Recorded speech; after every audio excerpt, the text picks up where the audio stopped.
Hi, my name is Samantha Peterson, and today we're going to talk about seizure disorders, otherwise known as epilepsy. So, some things that we want to talk about are what is epilepsy, what physiologically is happening when someone has a seizure, how is it managed, and kind of what limitations are put on individuals with epilepsy currently or in the recent past. And we're going to look at some new discoveries about exercise and the role that exercise plays with individuals with epilepsy.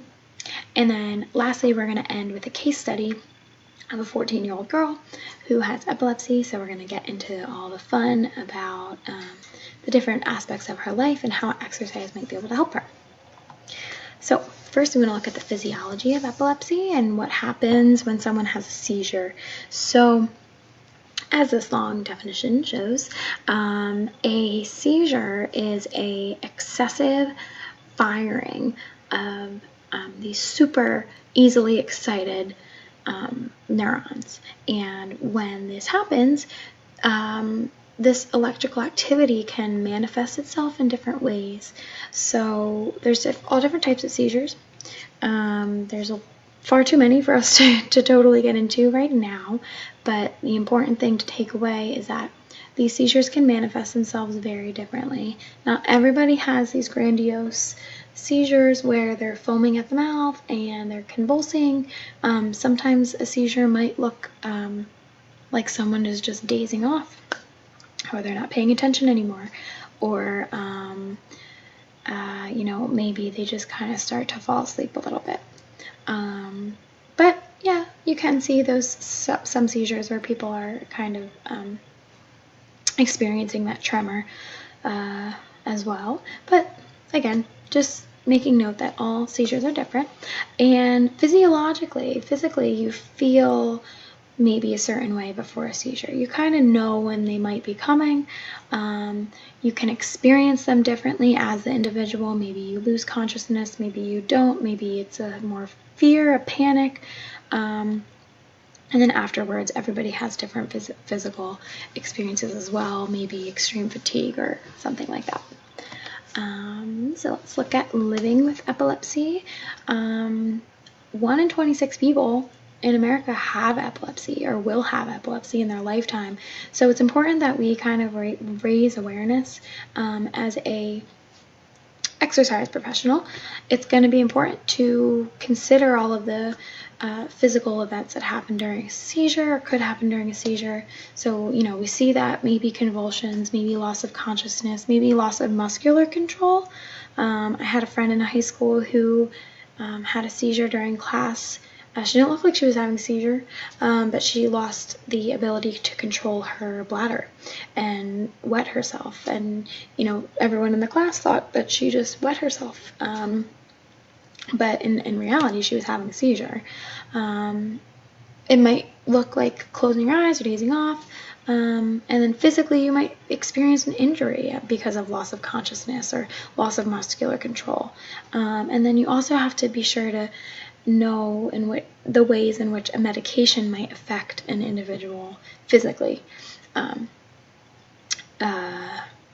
Because you're working with that individual in an environment where, if they're on some sort of sedative, that could be dangerous in some circumstances.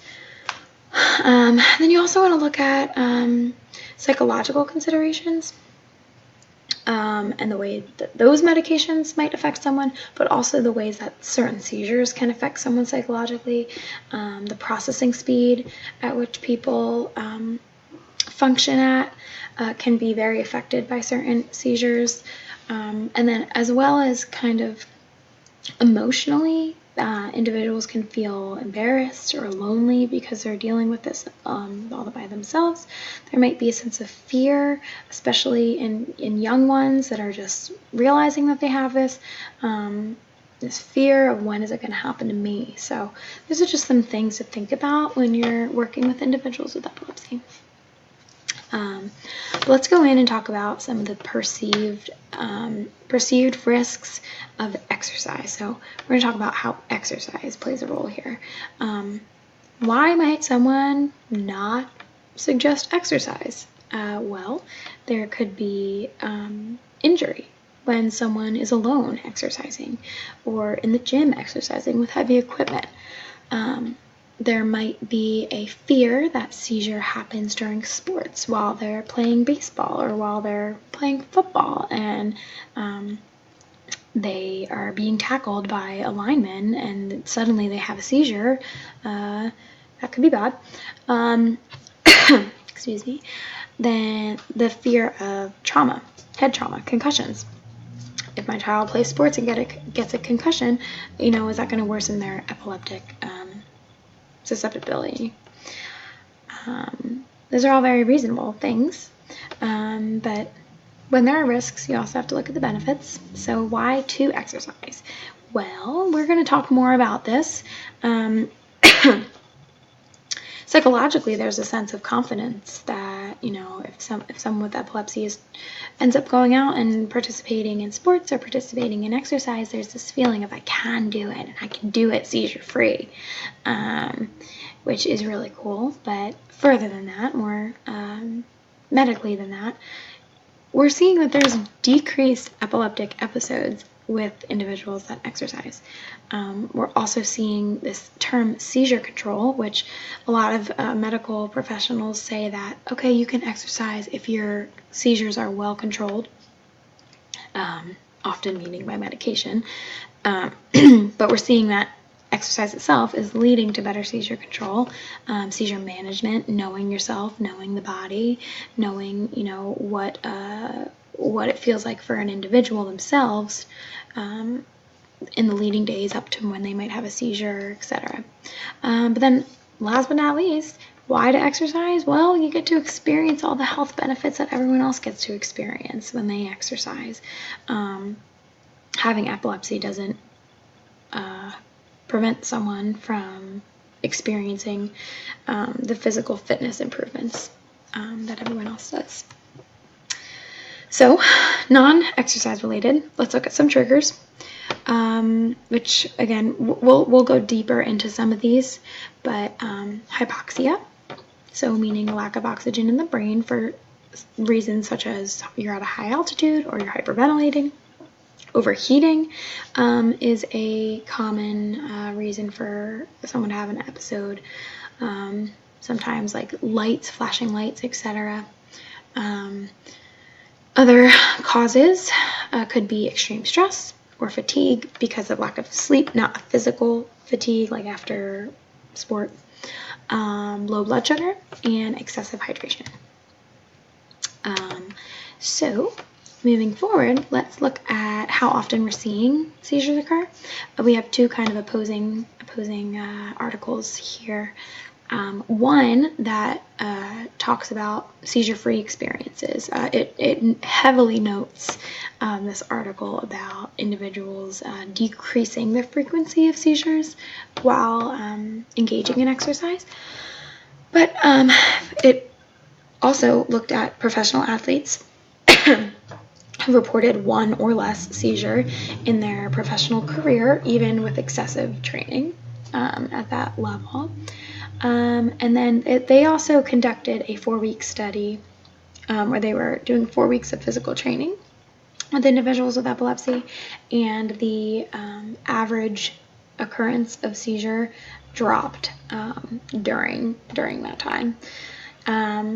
But then they also looked at some individuals, another study did look at some individuals who did have exercise-related seizures, were reporting seizures that they had during exercise. They had a focus group type style, and a lot of these people reported very, very long running times, running long distance, or running sprints, or really, really, really high intensity, and other events such as that. But what we saw was that all of these things, what they concluded was that all these things led to hyperventilation, overheating, and hypoglycemia. So it makes sense that they would have seizures because those are all triggers for seizures. But that doesn't necessarily mean that other types of exercise will cause that. Moving forward. So this is a fun little graphic about mechanisms by which exercise inhibits seizures and mechanisms by which it activates seizures. So let's start with the way it activates seizures. So we'll start on the right here because we've already kind of seen these triggers. And I think that it's very important to notice, especially with hyperventilation, that hyperventilation is not caused by all forms of exercise. Exercise causes increased ventilation, but that's not taking oxygen away from the brain. That is just making sure oxygen gets to the brain. Hyperventilation is due to extreme exercise, as well as the rest of these. And head trauma, that's kind of like give or take. Individuals can experience head trauma who are not epileptic and still have brain damage. Anybody has to make that decision whether or not they want to engage in sports where they could receive a brain injury. But let's see the ways that exercise inhibits seizures. The production of lactic acid lowers the pH and does not allow neurons to become as easily excitable. Same as GABA and endorphins are also acting as anticonvulsants. So the body is literally producing ways to inhibit seizures the same way that medications do. Medications actually often try to mimic the endorphins for people with epilepsy. Okay, so here we are, case study. Autumn is 14 years old. She has epilepsy.